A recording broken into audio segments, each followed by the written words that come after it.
Assalamualaikum warahmatullahi wabarakatuh. Waalaikumsalam warahmatullahi wabarakatuh. Hei penguasa, adillah pada kami tak bodoh. Meski memang kami tak pandai, tapi kami berjanji akan tetap mengkritik sesuai isi hati. Hei penguasa, ini kami rakyat jelata. Engkau ada untuk siapa? Hei penguasa, ini kami rakyat jelata. Mau sampaikan semua keluh kesah. Bekerjalah dengan hati, pakai empati. Jangan banyak intrik, apalagi bikin tadi. Bijaklah dalam membuat peraturan. Jangan sampai bikin aturan yang berat sebelah. Selamat datang di ruang kedaulatan rakyat, di mana kebebasan berekspresi tak boleh dibungkam. Sudah lama saya merisaukan tentang rusaknya sistem hukum dan sistem ketatanegaraan di Indonesia. Apalagi pasca Pilpres atau menjelang Pilpres kemarin. Cuma saya bingung kepada siapa saya harus berdiskusi, minta pencerahan. Ada sahabat saya yang saya cari baru ketemu sekarang. Apa yang terjadi di negeri ini dan mengapa harus terjadi dan apa solusi terbaiknya untuk bangsa ini. Ketua Dewan Pembina dari Yayasan UTA 45 dan beliau adalah tokoh pendidikan dan juga sekaligus tokoh hukum yang sering bersuara tentang Indonesia. Saya merasakan terjadi kerusakan sistem hukum yang sistemik dan sistem ketatanegaraan kita yang menurut saya rusak parah gitu. Apa yang terjadi dengan negeri ini? Kerusakan hukum jujur 10 tahun ini bukan tanpa sebab ya. Terutama akhir-akhir ini ya. Memang sistem hukum kita, kalau pandangan saya, memang sengaja dirusak untuk satu kepentingan tertentu. Ada unsur kesengajaan? Di prinsip saya ya, memang bukan ada unsur kesengajaan, memang disengaja. Disengaja itu dalam arti supaya bisa digunakan untuk kepentingan-kepentingan tertentu dari penguasa saat ini ya. Itu sangat jelas terlihat lah. Kasat mata ya Pak? Sangat kasat mata ya. Kita nggak bisa pungkirin lagi ke sana ya. Dan saya bilang sialannya yang dibuat bangsa kita ya.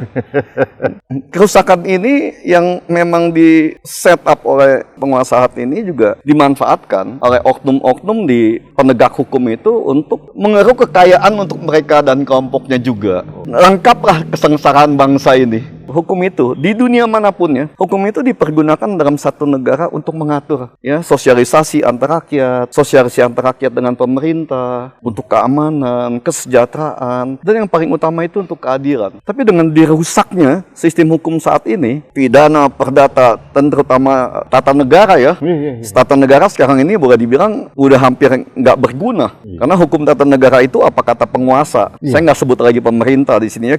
Saya sempat sampaikan di mana-mana. Tata negara kita lebih bagus dipimpin sama robot yang katanya nggak punya perasaan kan. Jadi kalau mereka ngomong Pancasila nasionalis, itu hanya kamuflase untuk menipu rakyat. Wah, ini menarik kan? Ya, ini udah jahat di sana. Tentang kesejahteraan, wong cilik, apa semua segala macam. Ya, semua udah hanya manipulasi bagaimana memperbodoh rakyat di bawah ini untuk tetap dapat mendukung mereka. Ya, untuk mereka dapat berjualan, merebut kekuasaan untuk merampok harta bangsa dan negara. Di level grassroots itu memang dipelihara? Dipelihara, saya sampaikan selalu. Memang dipelihara. Untuk mendukung? Ya. Karena begitu mudah disogok dengan bansos. Diberi suaranya. Ya, untuk bisa suaranya itu diberi. Karena gini Pak, kebodohan dan kemiskinan itu identik dengan jual beli suara di pemilihan ini.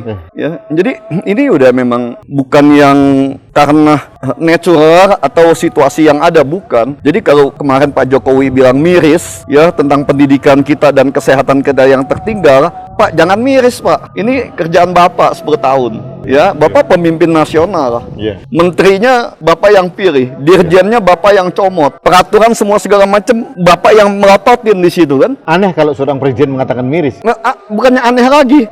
Jadi kalau saya ngomong apa jadi ya? Udahlah kalau ngebohong tuh ya jangan gitu-gitu amat gitu lah. Kan gitu ya Mas? Ya, artinya kita sebagian di level menengah ke atas ini tidak bisa dibodohin begitu dengan narasi-narasi yang agak manipulatif gitu. Ya, Tapi yang saya bilang tadi, ujungnya kita dimusuhin semuanya. Oh iya, pasti. Ya, itu kita, saya ngerasain sendiri itu kan, jadi kita dimusuhin. Tapi ya buat saya nggak ada masalah juga. Udah biar aja, saya juga, apalagi yang saya harapin juga kan. Termasuk di dunia itu. pendidikan juga? Semuanya Pak, kriminalisasi terhadap pribadi, ya dari kepolisian. Sama Pak, ya saya dihantam di kepolisian, di kementerian, semua segala macam kan. Tapi nggak apa-apa, kita layani aja. Walaupun semuanya itu nggak masuk akal gitu ya. Ya tapi kan bandit-bandit dan oknum-oknum di aparat-aparat penegak hukum ini juga mereka punya banyak kepentingan. Satu untuk memberi jabatan supaya bisa naik pangkat. Satu bagaimana menjilat pimpinan. Sekarang ini kalau nggak bisa ngejilat, jangan harap bisa naik pangkat. Ya minimal dia menyuap kan gitu. Ya menjilat dan menyuap itu udah satu hierarki yang harus dijalani pada saat reformasi saat ini. Dalam kacamata Dr. Rudiono Wudarsono ya, seberapa parah sih kerusakan sistem hukum dan Pak, kita udah nggak, kalau kondisi seperti itu, yang saya katakan ya, Indonesia Emas 45 itu mungkin akan berubah jadi Indonesia cemas gitu. Kita akan cemas apakah 2024 itu Indonesia NKRI ini masih ada atau udah nggak ada 2045 gitu kan. ya. Pencanangan Indonesia Emas dan semua segala macam ya, kita nggak usah bicara tentang rencana IKN, kereta cepat, apa semua segala macam.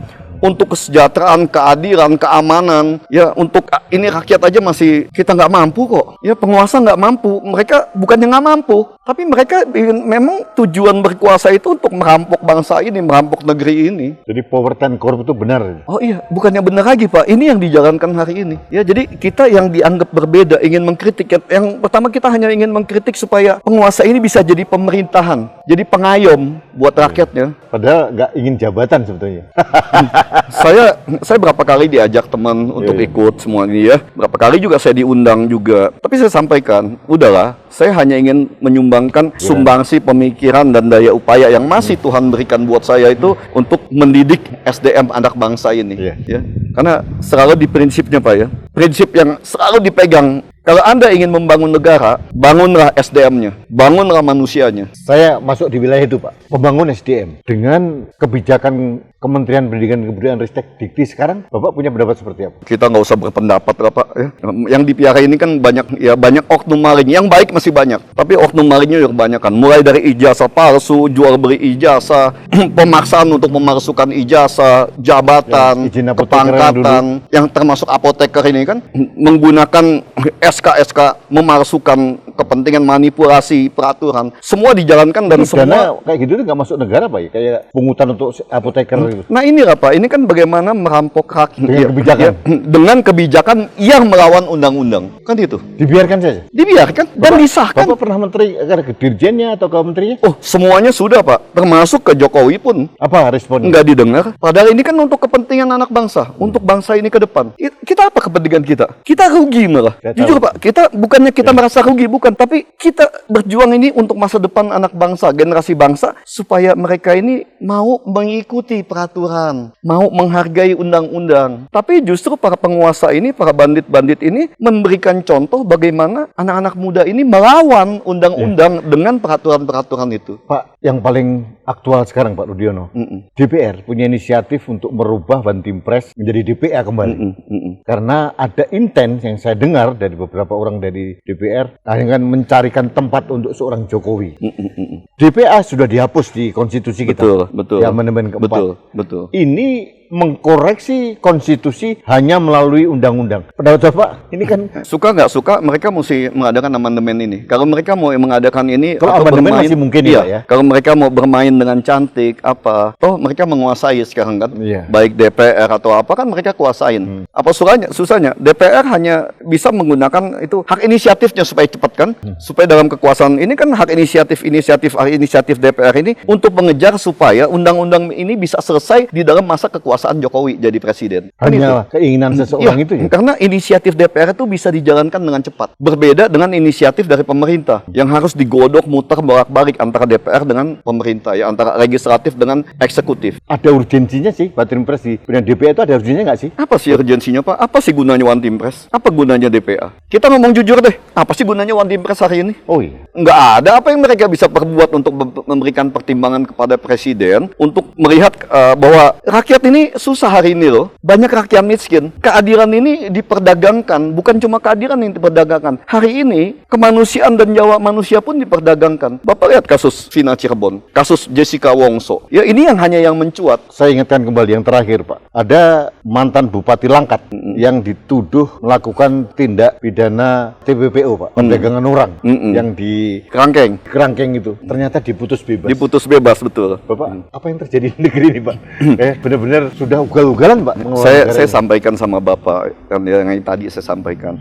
Hari ini di rejimnya Pak Jokowi ini udahlah, kita nggak usah banyak berharap apa-apa. Udah biar aja selesai ini. Tinggal berapa bulan. Saya cuma berharap perpindahan kekuasaan nanti dari rejimnya Pak Jokowi, dari Jokowi ke Pak Prabowo ini bisa berjalan dengan aman. Ya? Dan kita berharap nanti ke depan bisa lebih baik. Next, Pak. Bapak ada harapan dengan kepemimpinan Pak Prabowo ke depan? Gini Pak, saya sebagai seorang akademisi, seorang pendidik ya, dan sebagai seorang anak bangsa, kita nggak boleh lepas dari harapan itu. Harapan tetap harus kita pertahankan. Optimisme itu penting Pak, karena tanpa optimisme, apalagi kita sebagai seorang pendidik ya, bagaimana rakyat yang di bawah, kalau kitanya sendiri nggak optimis kan? Tapi untuk mewujudkan optimisme itu, ya suka tidak suka, kita ini termasuk Bapak juga yang sekarang di media, semua segala macam, bisa mempunyai suara yang didengarkan oleh masyarakat, harus benar membantu Pak. Karena tanpa Bapak, tanpa teman-teman dari media, apa sih kita ini? Ya kita suara kita cuma masuk angin lalu, nggak ada arti buat mereka. Justru media ini kayak Bapak ini yang